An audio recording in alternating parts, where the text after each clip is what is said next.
కోల్కతాలో వైద్యురాలిపై అత్యాచారం హత్యను నిరసిస్తూ దేశవ్యాప్తంగా వైద్య సేవలు బంద్ పిలుపు మేరకు వికారాబాద్ జిల్లా తాండూరు మద్దతు తెలిపారు. తాండూరు ప్రభుత్వ ఆసుపత్రిలో ఓపీ సేవలు నిలిపివేసి పట్టణంలో ర్యాలీ నిర్వహించారు. అత్యాచార నిందితుడిని కఠినంగా శిక్షించాలని డిమాండ్ చేశారు. ఈ సందర్భంగా వైద్య సిబ్బందిపై జరుగుతున్న దాడుల పట్ల ప్రభుత్వాలు కఠిన చట్టాలు అమలు చేయాలని కోరారు.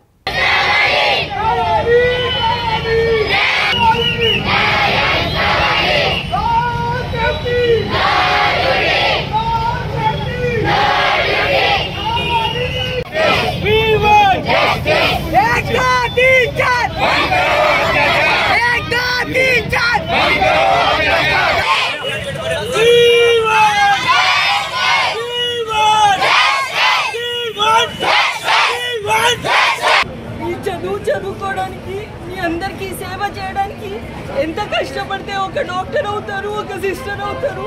ఎవరైనా ఒక ఇంట్లో డాక్టర్ ఉంటే మీకు తెలుస్తుంది. అందరి ప్రాణాలు కాపాడే డాక్టర్ అంటారు, సిస్టర్ అమ్మ అంటారు.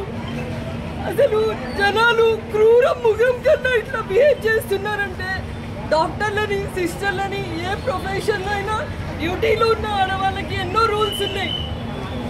ఆఫీస్లో అబ్యూస్ అయినా ఏమైనా చెప్పుకోవడానికి 10 రూల్స్ ఉన్నాయి. ఆన్ డ్యూటీ డాక్టర్లని, నర్సులని కాపాడడానికి రూల్స్ లేవా? మీ దగ్గర కాన్స్టిట్యూషన్ లేదా? అసలు ఏంటి? క్రూర మృగాల కన్నా హీనంగా తయారవుతుంది ఈ సిస్టమ్.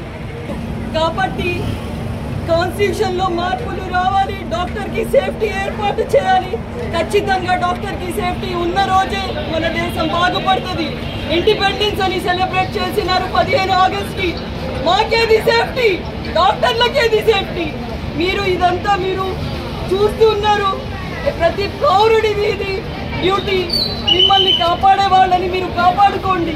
కలకత్తాలో ఏదైతే సంఘటన జరిగిందో, మన సెకండ్ ఇయర్ పీజీ డాక్టర్ పై అత్యాచారం జరగడం, అలాగే హత్య చేయడం చాలా దారుణమైన విషయం, చాలా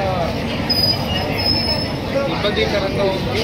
దీనిని మేము తెలంగాణ డాక్టర్స్ అసోసియేషన్ తరఫున, గవర్నమెంట్ డాక్టర్స్ అసోసియేషన్ తరఫున ఖండిస్తున్నాము.